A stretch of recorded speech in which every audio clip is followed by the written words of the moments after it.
Le député de Western Arctic.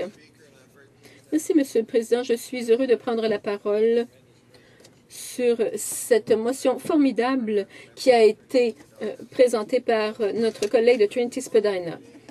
Quand il s'agit d'infrastructures, la plupart des Canadiens pensent aux besoins des grandes villes, mais les municipalités isolées et rurales ont des besoins d'infrastructures tout aussi importants que ceux de Toronto, Montréal ou Vancouver. Mais ces localités n'ont pas nécessairement le même poids.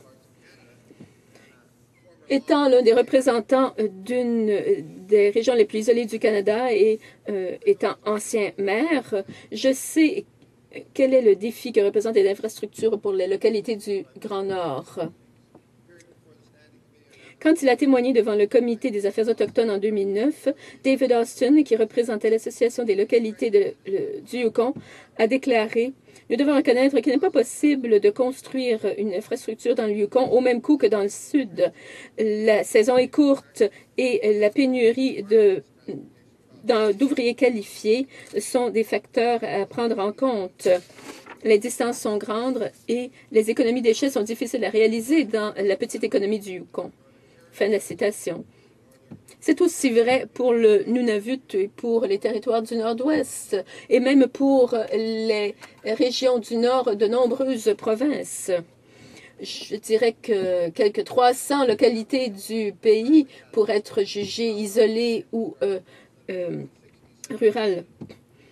La capitale des territoires du Nord-Ouest, Yellowknife, a actuellement un déficit en infrastructure de 60 à 70 millions de dollars. Ça signifie que des routes, des tuyaux, des conduites doivent être remplacées. Comme l'a dit le maire de Yellowknife, il faut investir davantage dans l'entretien de notre infrastructure municipale et nous devons établir nos priorités plus attentivement et mettre l'accent sur l'infrastructure essentielle. Il ne s'agit pas de faire des travaux esthétiques pour que tout soit joli. Il s'agit de l'entretien de l'infrastructure essentielle pour nos petites villes. Nous devons aussi,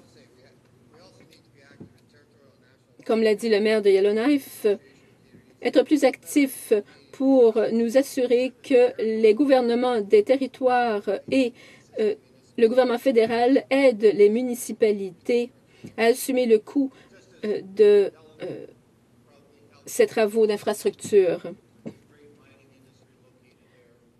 À Yellowknife, il y a un important secteur minier. Le PIB est important. Et c'est peut-être pour cela qu'on s'attend à ce que Yellowknife assume une partie importante des coûts d'infrastructure du territoire, mais les coûts sont énormes. Le plan d'affaires de 2008-2012 du service des travaux publics des territoires du Nord-Ouest indique que la réalité économique ou financière des territoires du Nord-Ouest est telle que le gouvernement du territoire des territoires du Nord-Ouest, dis-je, doit explorer des approches novatrices en matière de planification, d'acquisition et d'entretien de l'infrastructure.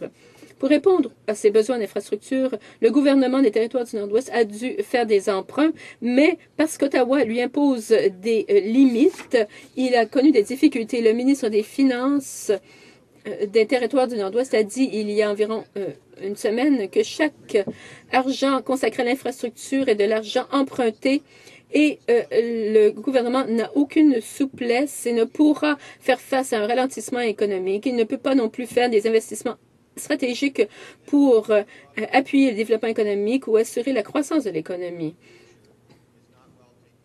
Donc, on ne peut planifier pour l'avenir. Au Nunavut, le déficit en infrastructure, dis-je, est tout aussi important. On l'estime à quelques 6 milliards de dollars pour les 20 prochaines années.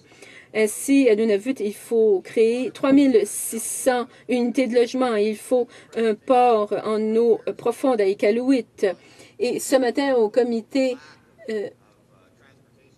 on, on nous a décrit le manque d'infrastructures de transport du Nunavut. Et à l'heure actuelle, le Nunavut utilise 33 millions de litres de diesel pour produire de l'électricité. Cela est inabordable et cela le restera à l'avenir. Le Nunavut doit donc trouver d'autres sources d'énergie. Iqaluit a un déficit en infrastructure de 160 millions de dollars. Le maire nous dit qu'il trouvera peut-être 20 millions de dollars pour les travaux les plus urgents, mais cela ne suffira pas. Et plus tôt ce mois-ci, la première ministre du Nunavut est venue à Ottawa pour demander 500 millions de dollars sur 5 ans pour seulement 2 projets. C'est là le genre de situation qui existe dans le Grand Nord. Le Grand Nord est censé produire le PIB à l'avenir, mais les investissements doivent être faits maintenant. Il est malheureux que la politique entre en jeu, car ce qu'il faut, c'est une infrastructure, une stratégie en infrastructure et qui soit claire. Pendant 5 ans, j'ai siégé au fonds municipal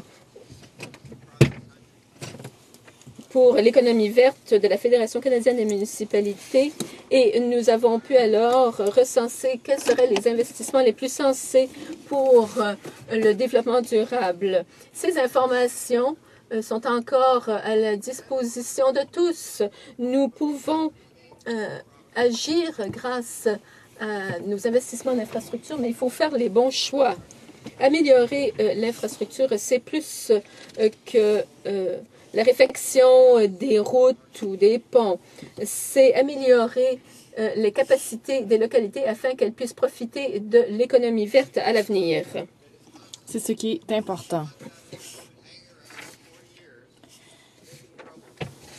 Si ce n'est pas durable, on a un investissement qui ne sera pas aussi rentable. Il nous faut donc investir dans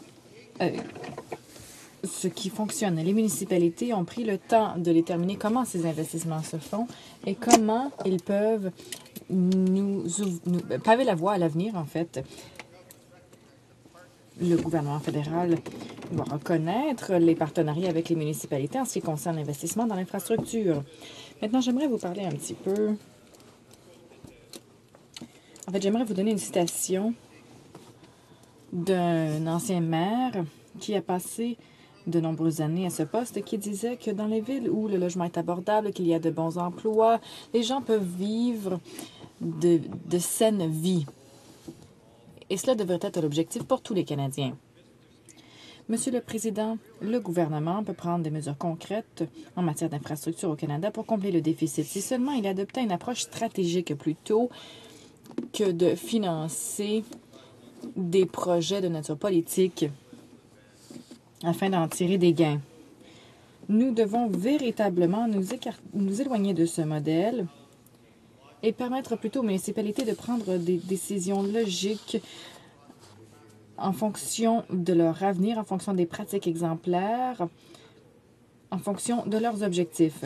La durabilité, la pérennité est extrêmement importante. Nous ne pouvons transférer ce déficit d'infrastructure aux prochaines générations. Nous ne pouvons accepter que nos petits-enfants essaieront encore eux aussi